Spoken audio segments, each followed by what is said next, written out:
Hey guys, how are you doing today? My name's Ian. I'm Ian K. You can check me out at www.ian-k.com or www.iankmusic.com. Now, like a lot of you guys, I've started this YouTube channel because I'm a musician. I got music to promote, and I want to share it with all you people. But it occurred to me that there's lots of musicians out there that are probably trying to do the same thing that I am, and I've learned quite a bit over this last couple of years on trying to get my albums together and whatnot, and I have some stuff that I thought that I would like to share regarding the use of cabinet simulators. There's something that I really like the idea of for a couple of reasons, actually.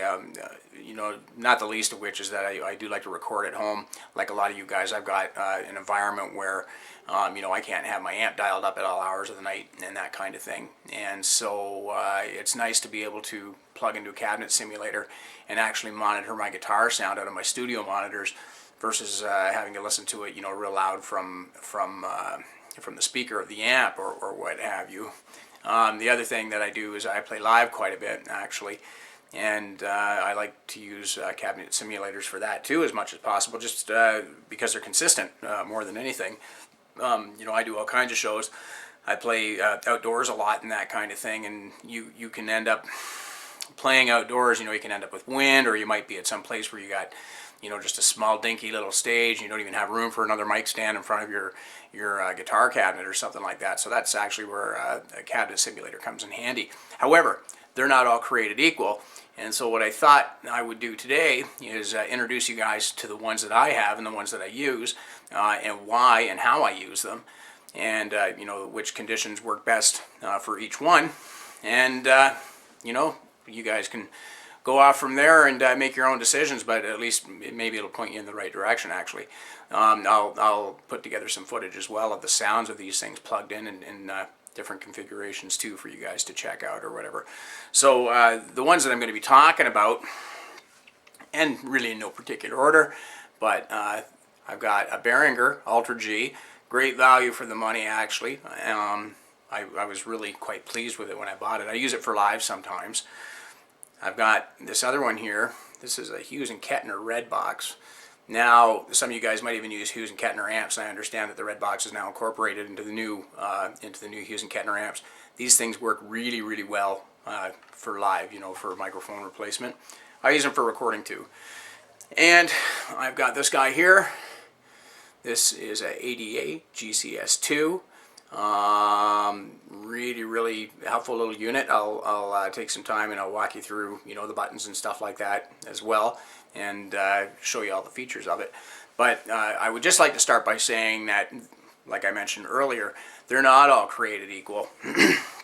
And I really, it took me a while to learn that, actually. One of the first ones that I had ever played with was the H&K Redbox.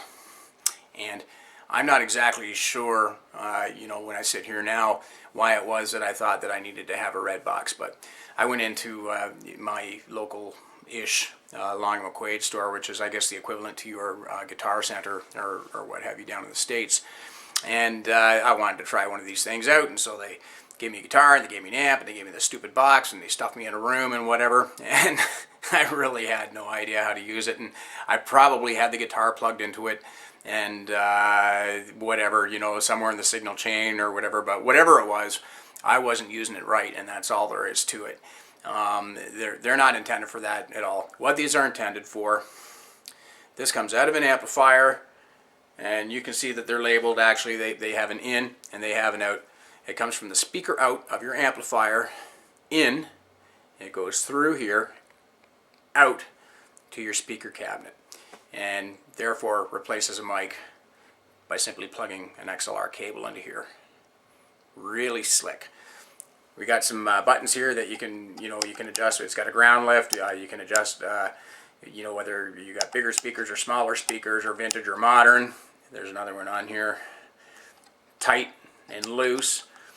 And I really enjoy this. This thing is really good for live, actually.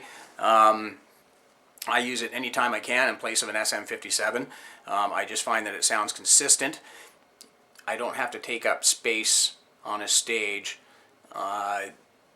you know, in front of my amplifier, where at least in the band I play in the Kiss tribute band, you know, we occasionally end up on stages that are a little bit smaller. The drummer, I mean, we got stacks of Marshalls and stuff like that, you know, on both sides, and the drummer, he needs to get in and he needs to get out for his breaks and stuff. So that's one of the advantages to using this thing. The Behringer Ultra G. It's, I would say, for the money, this is the first one that I actually bought, actually. Now, like I indicated earlier, I'm living in Canada. I think I paid about 50 bucks Canadian for this thing, and that was when our dollars were on par. They're not currently on par anymore. I bet you this thing probably costs in the neighborhood of 70 bucks Canadian. I have no idea what you guys would pay for it in the States, but whatever it is, I understand they're cheap. I mean, here in Canada, you can look on Kijiji and you can find them online for, you know, used for 40 bucks or 30 bucks and that kind of thing. Now, they're not as feature-laden as what the H&K Redbox is. In fact, it basically just has one button to simulate a 4x12 cabinet, actually. Having said all that, I have to say that using this live, and even in some cases recording when you use it properly, I would have to say that this sounds, to my ear anyway, as good as the Redbox. The only downfall to it is it's just not really quite as adjustable. You can't do the tight versus loose, you know, response and that kind of thing. You've only got the 412 setting. It's got you know, padding so that if you need to turn it down or whatever, or let it be a little bit louder when you're plugging into a live soundboard. Now again, this is one where you have to come out of your speaker cabinet, out of the speaker out of your head. You plug in, and it goes through the unit, and it comes out here, and from here it goes out to your speaker cabinet again, and your microphone cable, rather than plug into a mic, will plug into this right here. The ADA, so far my favorite for recording. Not so much because it sounds better per se or whatever. It pretty much has all the same adjustments on it, actually, that the Redbox has. One thing it does have, though, that the Redbox doesn't have, and that what really sets it apart for coming off of a pedal arrangement or something, is this, it's got this dial here, which is meant to emulate, you know, your microphone being close to the center or, you know, further off of the cone, this kind of thing. I really, really like this. This, I probably showed it to you in another video at one time or another. I have, when I record at home, I have an HT Dual, a Blackstar HT Dual pedal that I use. I plug the pedal into here, then I have a mic cable that comes out of here. I plug it into a channel strip into my recording rig, and Bob's your uncle. You can use this live, but not under the same conditions that you can with the Redbox or with the Behringer. And I need to be really clear that, you know, and this is my opinion, but the Behringer and the Redbox absolutely need to come from a speaker output on an amp head. They can't come off of a pedal and work properly. They can't come off of a distortion pedal and work properly. They can't come off of my Blackstar HT Dual and work properly. They will work, but they just don't sound as good. And the reason is, at least in my view, it's this mic positioning knob right here. It just gives you a little better EQ, actually. The other thing I really, really like about this guy, as I indicated, the other two need to come off of an amp head. I think I told you guys before in another video, I play guitar. You know, I do the Paul Stanley part in the Kiss tribute band here in Canada called Destroyer, and we're, you know, probably Canada's biggest Kiss tribute. A result of that is I fly all over the country doing shows. I go from coast to coast, and one thing I've learned when I'm flying to shows is you don't bring a rig. They always supply a backline for you, and you just never really know what you're going to get. Now, most of the time, I'll end up at a festival someplace, you know, either way up north or out west or something like that, and they'll give me a Marshall JCM 2000 or they'll give me a JCM 900, and in theory, I could just bring a tube screamer, you know, and put that in front of the amp, and I'd have as much gain or tone or whatever that I wanted out of that, you know, with the guitars that I use, and you know, and that'd be fine if it was like that every time. But to be honest with you, I have flown to a show only to get a little Marshall solid state combo, you know, with a Shure SM7 or SM57, I'm sorry, hanging in front of it, and it was going to sound like shit, and there was no question about that, and there wasn't a way to make it sound good. And so I decided long ago that I need to have a solution for when I'm flying to shows that I can have a sound that that I can trust, a sound that I know and trust. So I use Blackstar amps most of the time, anyways, and it sounds a little bit different anyhow than what my Blackstar pedal does. But the Blackstar pedal is a sound. It's got tons of gain, and it can turn any amp into a 3-channel amp, or I can use it into this, and I can plug directly into a PA, and I can just have my guitar sound come out of my monitors, my front wedges, and listen to it that way, and everybody else's if they need it. And it just works fantastic. And I'll tell you what, there's probably not a better guitar sound out there, actually. So I would encourage you to try it. You can't get that same effect using the Redbox, and you can't quite get that same effect using the Ultra G. These guys only work on the speaker out from an amp. This guy here, I can use it on my HT Dual, like I've indicated. I don't know what other pedal boards guys are using out there, but if you had like one of those Tech 21 fly rigs, I've tried this with that actually, straight into a PA. It sounds really, really good. Now they say that you can plug a fly rig straight into a PA, and you can, and you know, I guess in theory I could do that with my Blackstar pedal too, but it's just not going to work as good. You know, you just don't have the same kind of frequency shaping, I guess, that you get, you know, as when it comes out of a speaker, and that's what these guys are doing for you. They're giving you the sound that you need. So we'll take them into my guitar space, or where I got my little practice PA set up, and I'll let you hear some samples of this stuff.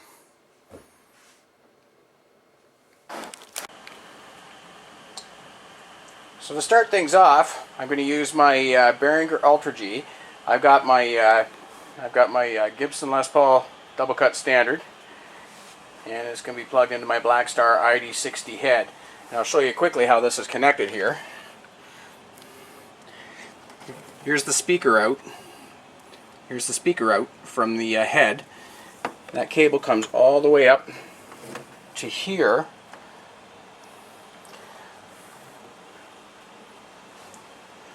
On the Ultra G. Goes through the Ultra G,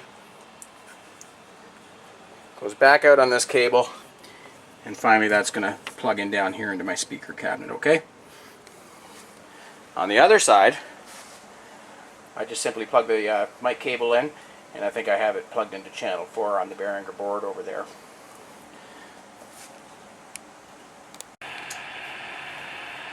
Behringer Ultra G. Behringer Ultra G, no PA, straight through the cabinet.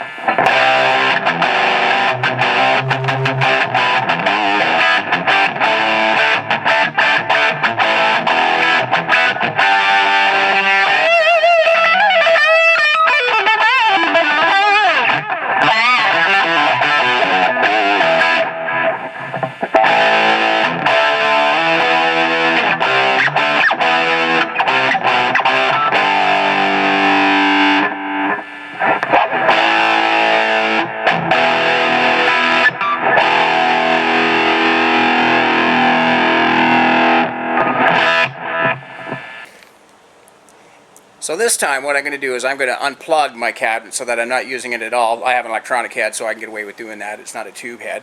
And instead what we're going to do this time is I've got these Yorkville YX12s, or whatever they're called. They're the standard new 12-inch Yorkvilles that are out and available these days.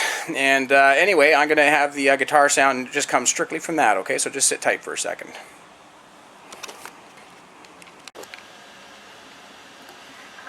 Okay, so here's the guitar with the Behringer. I've got the cab simulator turned on. I'll show it to you what it sounds like with it off as well, but this is the sound of it just coming straight through the PA. No Marshall cabinet involved here at all.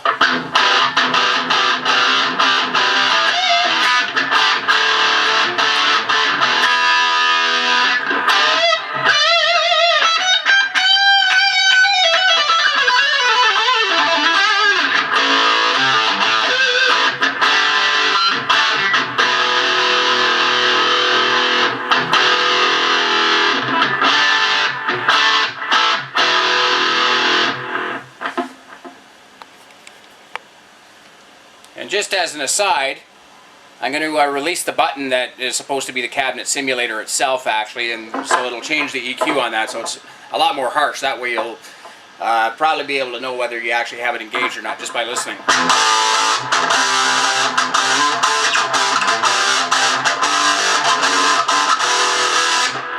And of course, with it engaged again,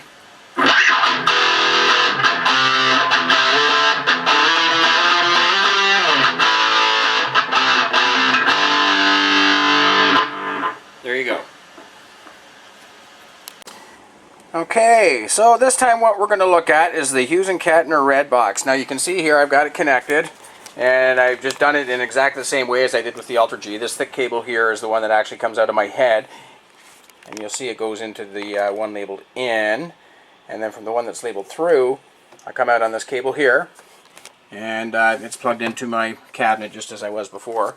The front end, or the back end, however you want to look at it, also just takes the microphone. Incidentally, both these units, the Behringer and this one, they both take 48 volt phantom power to power them, or I think I have batteries in each of them, to be honest with you, but you can see that there's a space there for a 9 volt adapter or whatever as well. So you do have a couple of options on how to power this thing, but so far I haven't run out of battery, and I've been using it for a little while. So let me get hooked up, and we'll show you how this thing sounds.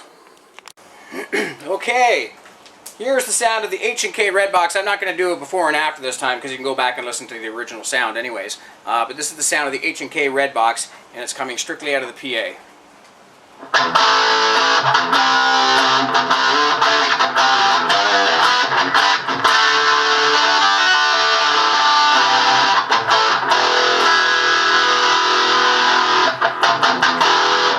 I probably got to play with the EQ on that a little bit more to dial it in a little more to my liking. I think it's got a little bit too much top end for my liking. But bear in mind, if you're using this live and you got a sound man and you're using this in front of a microphone, I mean, you either have to dial in a mic or you got to dial in one of these things, right? So.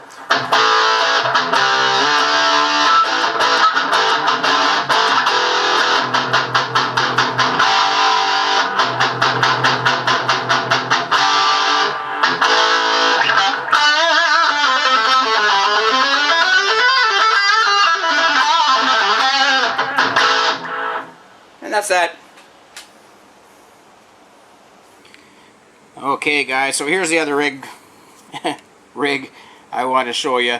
What I'm doing is I'm coming straight from my guitar with this cord. I'm going to be coming into this Blackstar HT Dual. You can see it's kind of a 2-channel, effectively a 3-channel little preamp. I come out of the output of that straight in to my ADA GCS-2 guitar cabinet simulator.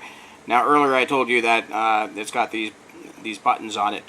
The Redbox also has all of these, actually, with the exception of this thing, so I didn't waste too much time talking about it. But what, I mean, you can read for yourself.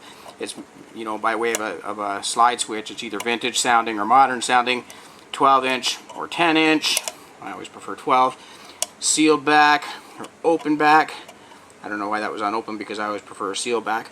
And bypass and on, as indicated by the light. And also we have the knob here, which will replicate, you know, the moving of a microphone. I like to keep it at around 2 o'clock, and around that neck of the woods, 2:30 kind of thing. So give me a second to get hooked up here, and I'll let you hear how it sounds. Just a sec. Okay, so here we are. I'm all hooked up. Nothing on. I could be in better tune. I realize that. Don't worry. And just to turn on a little distortion.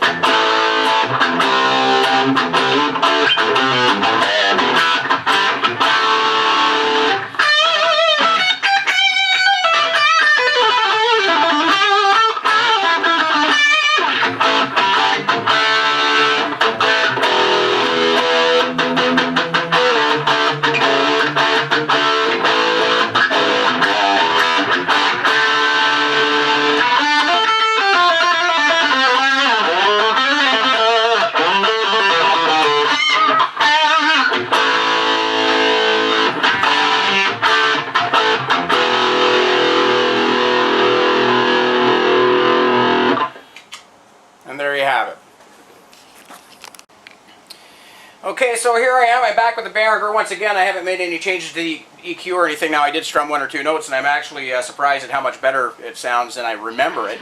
But here you go.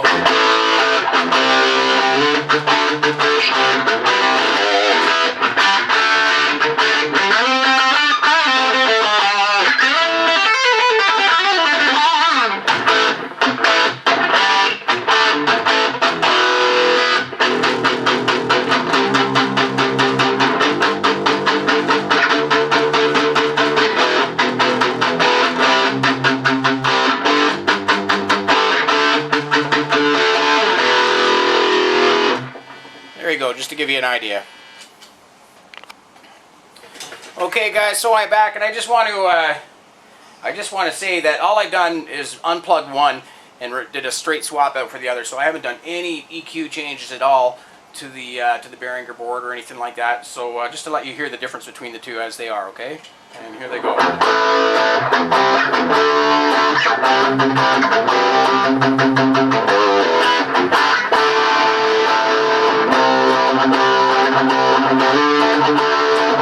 You can hear it's quite a bit more MIDI and whatnot.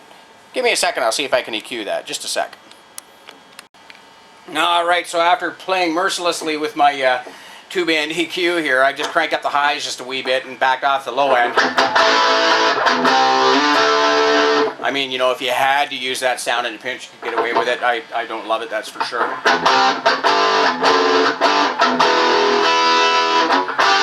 Notwithstanding, it does work very well for recording.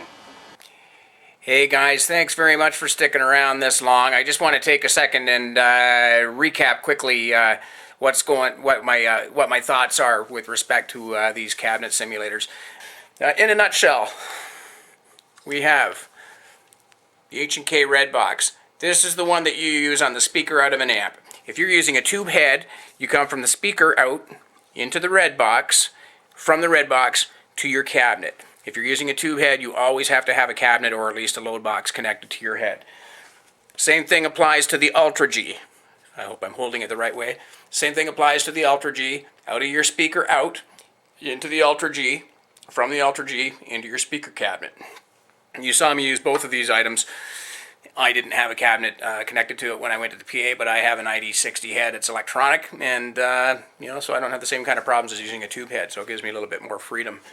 And lastly, this guy here, this is the ADA GCS-2 cabinet simulator. This is the one, and at least in my opinion, is the best one that you're going to find for coming out of pedals.